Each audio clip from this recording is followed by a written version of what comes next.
The universe was vast, cold, and silent. For centuries, humans had believed they were alone, kings of their own tiny corner of the cosmos. Earth's exploration of space had been steady but unremarkable, limited to the discovery of uninhabited worlds and long-dead stars. But that all changed the day they received the signal. It came from a distant planet beyond the reach of human probes, deep in a region of space that had gone unexplored. The signal wasn't a random pulse of cosmic noise. It was intelligent.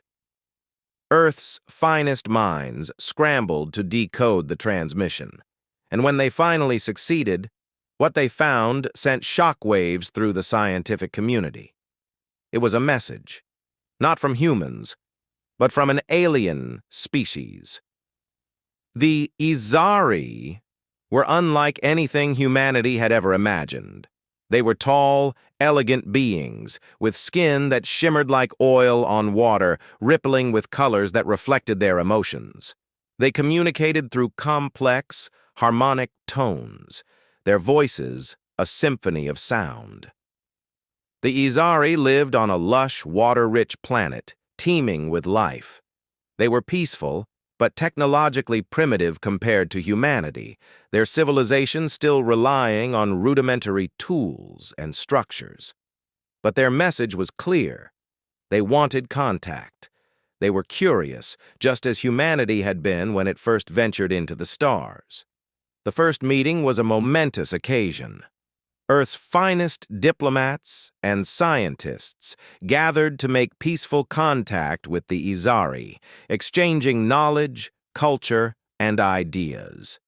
Humanity, for the first time, felt the thrill of true cosmic discovery. There was hope that this encounter would lead to an era of interstellar cooperation. Then, without warning, everything changed. A colossal fleet of ships, sleek and ominous, arrived in the Izari system. Their design was unlike anything Earth had ever seen.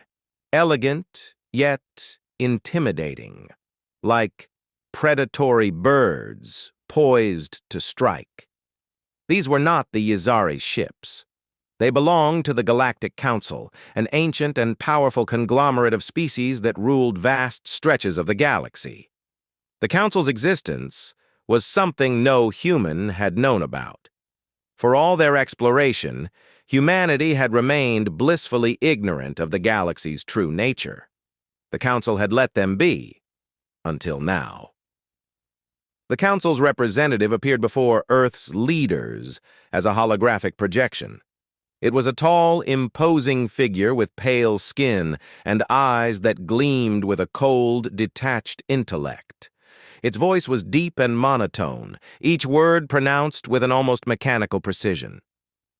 "You have violated the Galactic Accords," it declared. "The Izari are under the protection of the Council. You will withdraw from their system immediately, and you will cease all exploration beyond your solar system." This is not a request. It is an order. President Abigail Reyes stared at the hologram, her jaw clenched. The leader of Earth, a former general with years of military service, was not one to be easily intimidated. The Council's demands were clear. Humanity had no place among the stars. They were to remain confined to their small corner of the galaxy, isolated and insignificant. Her advisors were divided. Some argued that Earth couldn't afford to fight a power as ancient and formidable as the Council. Humanity had only recently developed faster-than-light travel, while the Council's ships had been crisscrossing the galaxy for millennia. Others, however, were furious. They saw this as an attack on human sovereignty, a direct threat to Earth's future. Admiral Vasquez, the head of Earth's space fleet, leaned forward in his seat, his face a mask of defiance. "We've come too far to turn back now," he said. "We're not some backwater species they can bully into submission. We made contact with the Izari. We've done nothing wrong." Reyes nodded, her mind already made up. "We will not be dictated to by tyrants," she declared. her voice steady. "We will fight." The Council wasted no time in responding. Within days, their fleet moved into position near the Izari system, their weapons aimed at both human and Izari ships. The first battle was brutal. The Council's warships were unlike anything humanity had ever faced. Their weapons cut through Earth's defenses like a hot knife through butter, and their advanced technology allowed them to anticipate human tactics with chilling accuracy. But humans had one trait the Council had underestimated: adaptability. Though humanity's ships were outgunned and outmatched, Earth's military strategists were quick to learn from each encounter.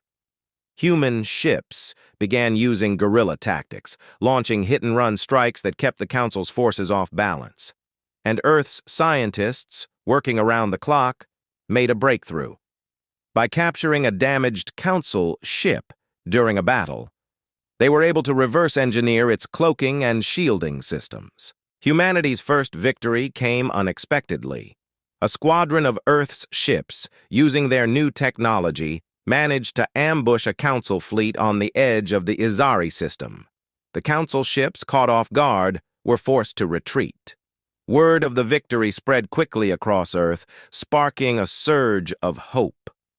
For the first time, it seemed possible that they might not just survive, but win. But even as Earth celebrated, darker forces were stirring. The Council's true power was not just in its military might, but in its ability to shape galactic politics. They had ruled the galaxy for millennia by dividing the weaker species, keeping them isolated and dependent. The Izari, with their peaceful ways, had long been under the Council's thumb, used as pawns in a larger game. And now, the Council would not allow humanity's defiance to go unpunished. As Earth's forces regrouped, preparing for what would surely be a long and grueling war, they received an unexpected message. It wasn't from the Council, nor from any species Earth had encountered before. It came from deep in the uncharted regions of space, from a coalition of rebel species that had long been hiding from the Council's gaze.